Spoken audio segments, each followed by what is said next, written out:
సొంత పేరు పలుకోలేనోడు, రెడ్ల పేరు చెప్పినోడు, చెప్పలేనోడు, జగన్మోహన్ అని చెప్పి తడబడు Jaganmohan Reddy. Ex CM. Ex CM అంటే ఒక వాళ్ళ పర్సనాలిటీ ఉండాలా. రాబడికి వచ్చినప్పుడు కూడా మేము ఎక్కడ కూడా కామెంట్ చేయలేదు.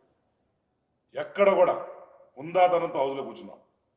మాకు ఇన్స్ట్రక్షన్స్ డైరెక్టర్ లోకేష్ గారు, బాబు గారు ఇచ్చేస్తారు. ఎక్కడన్నా సరే మీరు తూలితే కానీ మేము ఒప్పుకోం. ఒకరి అపోజిషన్ మీద ఒక మాట అనకూడదు, అరవకూడదు. వాళ్ళు వచ్చినప్పుడు కామ్గా ఉండండి, పిన్ డ్రాప్ సైలెన్స్తో ఉండండి, ఎవరితో మాట్లాడదాను. కడుపు మండున్నాం. 18 కేసులు పెట్టించుకున్నాం, మమ్మల్ని కొట్టించుకున్నాం, మా కార్యకర్తలు పెట్టించుకున్నాం. కానీ ఆ అంత మనసులో బాధ ఉన్నా, జగన్మోహన్ రెడ్డి చూసినా, వాళ్ళ మనుషులు చూసినా ఒక్క మాట అనుకోకుండా గౌరవంగా హౌస్లో కూర్చొని రెస్పెక్టబుల్గా కూర్చున్నాం మేము. అది మా నాయకుడు లక్షణం, చంద్రబాబు నాయుడు.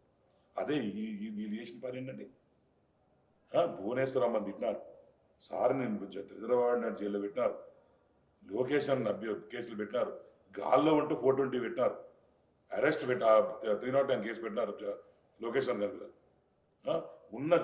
అక్కడ ఉన్న అసెంబ్లీలో కూడా అబో 10 కేసెస్ అని లేపితే 80% చేతులు లేస్తూ ఉంటాయి. 10 కేసులు పైన ఉన్నాడు, ప్రతి ఒక్కడి మీద కేసులు లేవు అసెంబ్లీలో రోజు. మళ్ళా వాళ్ళ father was a tall leader. Appreciate. అవతరంలో ఆయన కూడా మంచి ఏం చెప్పాలో చెడు. Rajasekhara Reddy was always tall leader. 10 మందికి సాయం చేశాడు, పేదవాళ్ళు చేశాడు, మంచి కార్యక్రమాలు చేశాడు. అప్రిషియేట్. చంద్రబాబు నాయుడు కూడా నా స్నేహితుడని చెప్పారు కదా. ఆయన కూడా గొప్పగా మేమిద్దరం కలిసి ఒక రూమ్ షేర్ చేసుకున్నాం, ప్రేమగా ఉన్నాం. ఏ రోజు మీ నాయన్ని నేను దగ్గరగా చూశాను. ఈ ఫ్యామిలీ పరంగా ఏ రోజు కూడా మేము డిఫర్ కాలేదు, ఫ్రెండ్షిప్గా ఉన్నాం. ఒకటే బైక్ మీద తిరిగాం, ఒకటేసారి తిరిగాం అని ఆయన పలుమార్లు చెప్పారు. ఎక్కడ ఓన్లీ పొలిటికల్ డిఫర్ అయ్యారు తప్ప వాళ్ళు కూడా ఎప్పుడు పర్సనల్ అండి ఎండ. ఇతను ఓన్లీ పర్సనల్ అండి.